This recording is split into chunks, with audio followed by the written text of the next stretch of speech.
Hello plus two class. आज हमारा doubt session surface chemistry का। मेरे को बहुत अच्छा लगा, आप सब ने मेरे को डाउट्स भेजे अपनी असाइनमेंट्स में से, है ना। आप लोगों ने असाइनमेंट पहले सारी रीड की होगी और जो आपको लगा कि समझ नहीं आया वो पूछ लिया। बहुत अच्छा किया आपने, ठीक है। तो जो मेरे पास डाउट्स हैं ये सारे मेरे पास पड़े हैं इधर, तो इनको मैं वन बाय वन कराने लगा हूँ। और उससे पहले मैं आपको एक बात बताता हूँ। देखो, अभी आप ये वीडियो देख रहे हो, है ना, तो जो डाउट आपका नहीं है, सॉरी, जो डाउट बच्चे आपका नहीं है, ठीक है, आप ये नहीं करोगे कि वो सुनना नहीं, क्लिप आगे कर दी, मैं मेरा डाउट तो 3 मार्क्स वाले में है, 2 मार्क्स वाले में, सीधा वहां पहुंच जाओ। ऐसे मत करना, ठीक है। कुछ नहीं है, कितने 20 या 25 मिनट की वीडियो मुश्किल से बनेगी, ठीक है। आराम से देखो, सारे क्वेश्चन देखो, जो आपने समझ लिया एक बार दोबारा समझ लो, ठीक है। तो आपको कोई टाइम वेस्ट नहीं होगा, आपके कंसेप्ट और अच्छे होंगे। क्लियर? तो सारे क्वेश्चन समझ लिए, क्लियर, गुड। चलो, मेरे पास जो पहला क्वेश्चन था वो है क्वेश्चन नंबर 4, 1 मार्क में। That is chemisorption is highly specific, illustrate with an example. Chemisorption जो होती है हाईली स्पेसिफिक होती है ना। हाईली स्पेसिफिक का मतलब है कि क्योंकि केमिसॉर्प्शन में क्या होता है, केमी एडसॉर्प्शन में या केमिसॉर्प्शन में क्या होता है, देयर आर केमिकल बॉन्ड्स, ठीक है। और केमिकल बॉन्ड के लिए एक पर्टिकुलर एक्टिवेशन एनर्जी चाहिए, है ना। तो वैलेंसीज पे डिपेंड करती है, इसलिए ये क्या होती है, स्पेसिफिक होती है। क्लियर? तो यहां पे लिखा भी होगा हिंट में, ठीक है। उसके बाद हमारे पास क्वेश्चन था क्वेश्चन नंबर 15 से पहले हमारे पास 10th क्वेश्चन है। Question number 10, which group element shows maximum catalytic activity for hydrogenation reactions. देखो, ये जो क्वेश्चन था, ठीक है, इसमें क्या है, फॉर हाइड्रोजनेशन रिएक्शन के लिए वो कहता कि कौन कौन से ग्रुप के हम एलिमेंट्स ले सकते हैं। आंसर है 7 to 9, ठीक है। याद करना इसको बहुत आसान है, लेकिन इसके पीछे रीजन क्या है ना। 7 to 9, बाय और 7 to 9। देखो, आपको पता है पहला ग्रुप एस ब्लॉक का, सेकंड एस ब्लॉक, उसके बाद डी ब्लॉक के शुरू हो जाते हैं 3 से लेकर 12 तक, दैट आर डी ब्लॉक, है ना। तो ये जो एलिमेंट्स हैं डी ब्लॉक में आ रहे हैं, है ना। तो डी ब्लॉक के जो एलिमेंट्स होते हैं ऑलमोस्ट सारे ही दे आर गुड कैटलिस्ट, ठीक है। क्यों? क्योंकि इनके पास क्या होता है, डी ऑर्बिटल खाली होता है, ठीक है, आउटर डी ऑर्बिटल खाली होता है, और इनके पास वेकेंट, इनके पास इलेक्ट्रॉन्स भी होते हैं, और ये इजीली जो कॉम्बिनेशन बॉन्ड बनाना होता है, जैसे ए और बी को ब्रेक करवा रहे हो, ऐसे A2 + B2 है ना। तो जो कैटलिस्ट अपना रोल प्ले करता है दोनों के बीच में बॉन्ड बनवाने का, है ना, कभी इसको लोन पे लेना पड़ेगा, तो वो जो बीच में बॉन्ड बनाने का रोल पार्टिसिपेट करना है, उसके लिए क्या चाहिए, उसके लिए वेकेंट डी ऑर्बिटल चाहिए, है ना, और एक्स्ट्रा इलेक्ट्रॉन्स भी चाहिए होते हैं, ठीक है, पार्टिसिपेट करने के लिए। तो वो सब इनके पास है। 7 to 9 ग्रुप में जो एलिमेंट्स आते हैं दे पोसेस दीस प्रॉपर्टीज, इसलिए D block elements 7 to 9 group वाले यूज करते हैं, ठीक है। मैं आपको फिर से रीजन बता देता हूँ। फॉर अ गुड कैटलिस्ट क्या क्या चाहिए होता है, स्मॉल साइज होना चाहिए, ठीक है, और ऑर्बिटल्स खाली होने चाहिए, और इनके पास ये प्रॉपर्टीज होती हैं डी ऑर्बिटल्स के पास। क्लियर? चलो, ये था इसका आंसर। और उसके बाद बच्चे क्वेश्चन नंबर बेटा सेकंड, क्वेश्चन नंबर 15, 10 के बाद 20 ऊपर है, उसके पहले है क्वेश्चन नंबर 15, 16, सॉरी नहीं, हाँ जी 15 है, ठीक है। क्वेश्चन नंबर 15, वेट बच्चे मेरे को क्वेश्चन निकालने दो। ये रहा, what is the composition of a colloidal solution, है ना। तो हिंट था 4% solution of nitrocellulose in a mixture of alcohol and ether, ठीक है। ये क्या है ना, ये सॉल्यूशन मिक्सचर क्या है, ये मिक्सचर यूज करते हैं जब हम क्या बनाते हैं, पोर्स, ठीक है। अल्ट्रा फिल्ट्रेशन का जो पैराग्राफ है वो सारा पढ़ो, ठीक है, उसमें सारा दिया हुआ है। नाइट्रोसेलुलोज लेते हैं 4%, ठीक है। और एक कोलाइडल सॉल्यूशन किस काम आता है, इसमें हम फिल्टर पेपर को डिप करते हैं और हमारा जो पोर साइज है वो डिक्रीज होना, छोटा होना शुरू हो जाता है, ठीक है। तो ये यूज है इसका, मैंने लिखवाया था शायद। उसके बाद है question number 20, right. Question number 20, gelatin is generally added to ice cream by. ये मैंने आपको इमल्शंस करा दिया कल के लेक्चर में, छोटा सा टॉपिक था इमल्शंस। उसमें ये जेलेटिन का क्या काम होता है, आइसक्रीम आपको पता है, ice cream is water in oil type emulsion और gelatin act as a emulsifier. Clear? उसके क्वेश्चन नंबर 20, ये क्वेश्चन नंबर 20 था। 20 के बाद है question number 23, how is Brownian moment responsible for the stability of sols. Stirring effect this एक होता है, ठीक है, आपने +1 में पढ़ा होगा स्टेयरिंग एनर्जी, वो स्टेयरिंग एनर्जी नहीं है, स्टीयरिंग इफेक्ट है, ठीक है। तो स्टेयरिंग इफेक्ट क्या होता है, इसका मतलब होता है मूवमेंट, ठीक है। हमने ब्राउनिंग मूवमेंट पढ़ा, क्या होता है, जिगजैग मोशन होता है। जिगजैग मोशन के कारण पार्टिकल्स नीचे सेटल डाउन नहीं होते, ठीक है, और यही रीजन है उनकी स्टेबिलिटी का। क्लियर? तो ये था बच्चे क्वेश्चन नंबर 23। उसके बाद क्वेश्चन नंबर 25। क्वेश्चन नंबर 24 आपने कर लिया, वो क्वेश्चन हमने टाइप की थी। Wait a second, question number 25,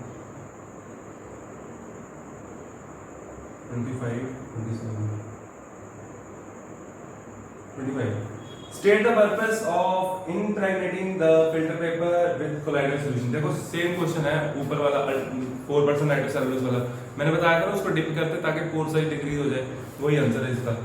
to reduce pore size of filter paper, filter paper का साइज रिड्यूस करने के लिए 4% नाइट्रोसेलुलोज का सॉल्यूशन होता है, उसमें डिप करते हैं। क्लियर? इसके बाद question number 27, why is it necessary to remove CO, carbon monoxide, when ammonia is obtained by Haber process? Haber process होता है ये वाला, N2 gas plus 3H2 gas gives 2NH3। ये वैसे अब +1 में चला गया, पहले तो +2 का ही टॉपिक था, 15 ग्रुप एलिमेंट्स, ठीक है।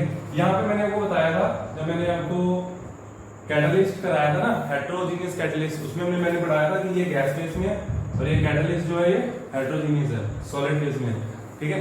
तो इसमें जो CO बनती है, CO जो गैस प्रेजेंट होती है, ठीक है, इनके मिक्सचर में, तो CO को हम बाहर निकाल देते हैं। क्यों? क्योंकि CO act as a poison, और पॉइजन एक्ट करेगी तो रिएक्शन को एक्टिविटी उसकी रिड्यूस होगी, रेट ऑफ रिएक्शन कम करेगा, ठीक है। इस कारण उसको रिमूव करना है। क्लियर बच्चे? तो ये थे आपके 12 मार्क के क्वेश्चंस। इसमें से अगर कोई क्वेश्चन स्किप मैंने कर दिया हो तो आप मेरे से दोबारा पूछ लेना, ठीक है। 2 marks question, question number 3। Question number 3 मेरे से सिर्फ एक ही बच्चे ने पूछा है, ठीक है, और बिल्कुल सही पूछा उसने, बाकियों ने क्यों नहीं पूछा पता नहीं मेरे को, ठीक है। बनता था पूछना, क्योंकि क्वेश्चन में गलती है थोड़ी सी, ठीक है, ऊपर सही नहीं दिया हुआ, देखो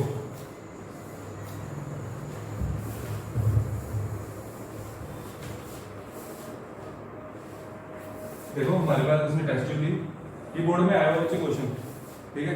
टेस्ट ट्यूब थोड़ी हमारी पतली सी है तो कोई बात नहीं, इसमें एजीएन ऐसे लिखा हुआ उसने, कोई नहीं आंसर दे सकता इस आंसर क्वेश्चन का। AgNO3 सॉल्यूशन, KI सॉल्यूशन, तो मैं तो इस क्वेश्चन का आंसर नहीं दे सकता, ठीक है, अगर मेरे को कुछ चीजें ना पता हो, है ना। मेरे को इसमें से कुछ समझ नहीं आ रहा कि क्या हो रहा है। KI इधर है, ऊपर से AgNO3 डाला, मेरे को ये तो पता ही नहीं KI कम है AgNO3 कम है ना, तो मेरे को यही नहीं पता कौन एक्सेस में है, तो मैं क्या करूं, मैं फिर भी मैं कोशिश करता हूँ क्वेश्चन करने की। लेट्स से हमने AgNO3 लिख लिया, KI लिख लिया, दोनों को आपस में रिएक्ट करवा दिया, राइट, AgI बन गया प्लस KNO3 बन गया, ये बन गया। अब AgI तो बन गया, PPT बन गया इसके, अब इसको मैं रिएक्ट बच्चे किसके साथ करवाऊं, इसके साथ करवाऊं, इसके साथ करवाऊं, उसके साथ करवाऊंगा जो एक्सेस में होगा, मेरे को पता ही नहीं एक्सेस में कौन है ना। तो लेकिन ठीक है, यहाँ पे मिस प्रिंटिंग है, यहाँ पे आएगा एक्सेस, इसके आंसर्स को देख के, है ना, हम लोग बता सकते हैं ये जो है ये एक्सेस में है, ठीक है। तो यहाँ पे आएगा आइलैंड के, यहाँ पे आप लोग एक्सेस लिख लेना, ठीक है, जहाँ पे हमने नोटबुक पे की असाइनमेंट की है। तो ये क्या आ गया AgI, ठीक है बच्चे। तो वो नॉर्मली कहना क्या चाहता था, वो ये कह रहा है कि KI तो पहले से ही पढ़ा है, ऊपर तक भरा पड़ा, ऊपर से AgNO3 सॉल्यूशन डाला थोड़ा सा, लेकिन उसने लिखा कहीं नहीं एक्सेस में होना है ना, इसलिए उसको बताना चाहिए यहाँ पे एक्सेस है और dilute। क्लियर? इसी तरह दूसरा है, ठीक है, दूसरा आपको समझ आ जाएगा। इसके बाद हम आगे चलते हैं क्वेश्चन नंबर, शॉर्ट क्वेश्चन में क्वेश्चन नंबर 10 है हमारे पास, क्वेश्चन नंबर 423, क्वेश्चन नंबर 3, उसके बाद क्वेश्चन नंबर 10 है सीधा।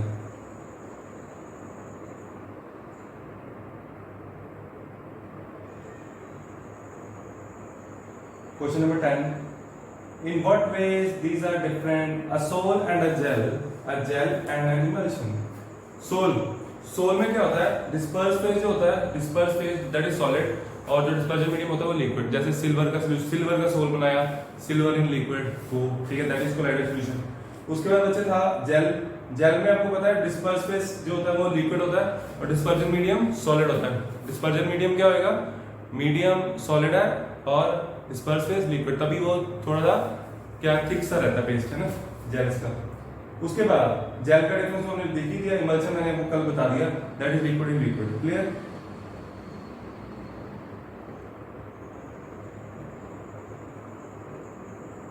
क्वेश्चन नंबर 12 काफी बच्चों का डाउट था, ठीक है, कॉमन डाउट था, what is an emulsifying agent, वो मैंने समझा दिया था, इमल्सिफाइंग एजेंट क्या करते हैं। क्लियर?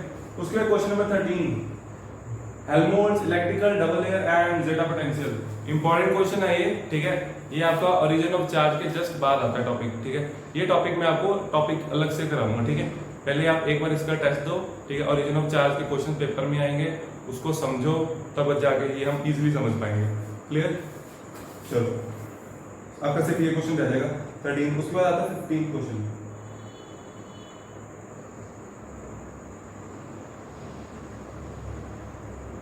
के बाद 15 and 16 both।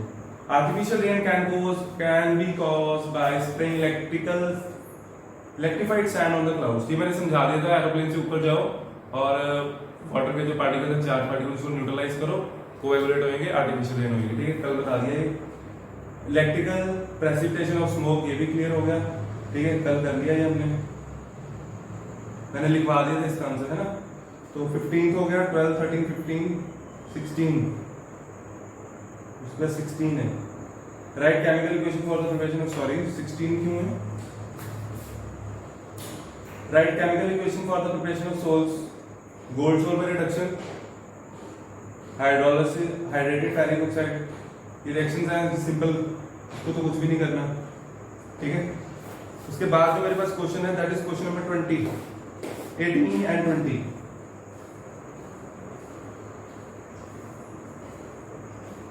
Leather gets harden after tanning, very important question, जो बच्चे आप लोगों ने डाउट्स निकाले हैं ना इस असाइनमेंट में से, वो ही सबसे इंपॉर्टेंट क्वेश्चन था, ठीक है। आप लोग देखना, बोर्ड के पेपर देखो, सैंपल पेपर देखना, ये क्वेश्चंस बीच में हैं, यही क्वेश्चन मिलेंगे आपको ज्यादातर, ठीक है। रीजनिंग देखो, leather gets harden after tanning, ठीक है। Leather, animal hide, animal hide का मतलब होता है स्किन, एनिमल हाइट जो होती है वो चार्ज पार्टिकल होती है। Animal height is colloidal in nature and has positive charge particles, वो कहते हैं colloidal in nature होती है और positive charge particle होते हैं। When it is soaked in tannin, ठीक है, tannin एक केमिकल होता है, ठीक है, उसमें जब हम उसको सोक करते हैं, ठीक है, तो उसका नेगेटिव चार्ज होता है, इसका पॉजिटिव चार्ज होता है, वो क्या होएगा, कोएगुलेट हो जाएगा, हार्ड हो जाएगा, ठीक है। तो ये क्वेश्चन था, वेरी इंपॉर्टेंट क्वेश्चन, इसको याद कर लेना, ठीक है। क्वेश्चन नंबर 18, उसके बाद आता है question number 20।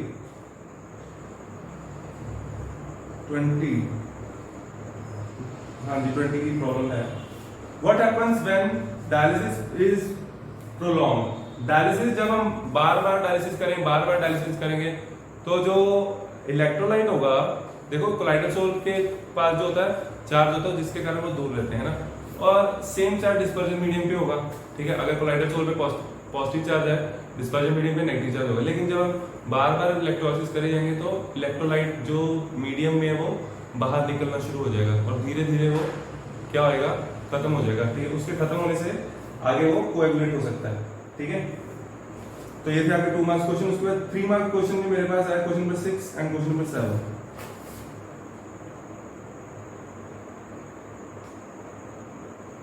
Question number 6, wait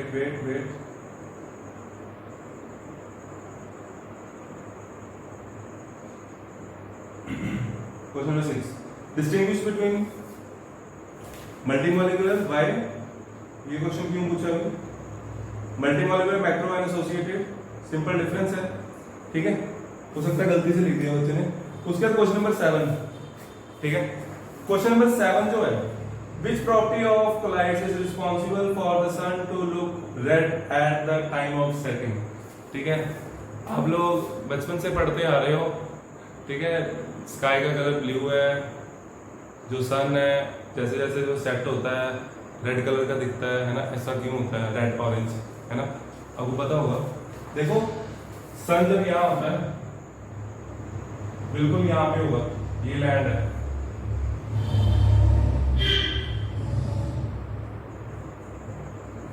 ठीक है? तो यहाँ पे, यहाँ से यहाँ ये जो डिस्टेंस होता है हॉरिजॉन्टल डिस्टेंस, ठीक है? सुबह आप देखना, सुबह के वक्त हॉरिजॉन्टल डिस्टेंस जो होता है वो ज्यादा डिस्टेंस ट्रैवल करना पड़ता है, ठीक है? जब बिल्कुल सर पे होता है तब डिस्टेंस कम ट्रैवल करना पड़ेगा, ठीक है? हॉरिजॉन्टल से डिस्टेंस ज्यादा ट्रैवल होगा, और जब ज्यादा डिस्टेंस ट्रैवल होगा ब्लू लाइट जो होगी वो स्कैटर हो जाती है, ठीक है? इतनी दूर तक डस्ट पार्टिकल के साथ स्कैटर हो जाएगी, नहीं पहुंचेगी आंखों तक। कौन सी पहुंचेगी? रेड लाइट, जो कि कम स्कैटर होती है, क्लियर? तो ये इसका रीजन था। Second question, ethyne on addition with H2 form ethane in presence of lead in catalyst, but if reaction is carried out in the presence of barium sulfate and quinoline, the product is ethene and not ethane. Very nice question, ठीक है? देखो simple reduction करें, जैसे CH triple bond CH, इसमें जब आप hydrogen add करोगे ना 2H2 ऐड करोगे in the presence of nickel as catalyst, nickel platinum palladium at 523 kelvin होती है रिएक्शन, ठीक है? तो जब बच्चे आप ये करोगे ना तब आपका प्रोडक्ट बनेगा ये, 4 हाइड्रोजन ऐड किए मैंने, 2 यहाँ करके 2 यहाँ पे, इथेन बन गया, ठीक है? लेकिन सेम रिएक्शन हाइड्रोजन यहाँ पे जितने मर्जी ले लो, ठीक है? उसका मतलब उसका वो मैटर नहीं करेगा, कैटलिस्ट आपने निकल लिया, ठीक है? लेकिन साथ में अगर आप पॉइजन ऐड कर रहे हो, सल्फर या क्विनोलिन, है ना? सल्फर ऐड कर रहे हो या क्विनोलिन ऐड कर रहे हो, तो क्या होगा, ये करता है एज अ पॉइजन, तो रिएक्शन ना बच्चे यहाँ पे आके रुक जाएगी, रिएक्शन यहाँ आके रुक जाएगी, इसके आगे रिडक्शन नहीं होगी, नो रिएक्शन, इसके आगे रिडक्शन नहीं होगी, ये एक्ट करता है एज अ पॉइजन, ठीक है? तो ये था क्वेश्चन नंबर 7, बस यही थी आपकी प्रॉब्लम्स, ठीक है? इसके अलावा एनसीईआरटी गो थ्रू करो, कोई प्रॉब्लम आती है मेरे से पूछो, ठीक है? बहुत जल्द हम नेक्स्ट चैप्टर शुरू करेंगे और कल आपका टेस्ट होगा, ठीक है? Timings most probably 6 o'clock in the evening, okay? All the best.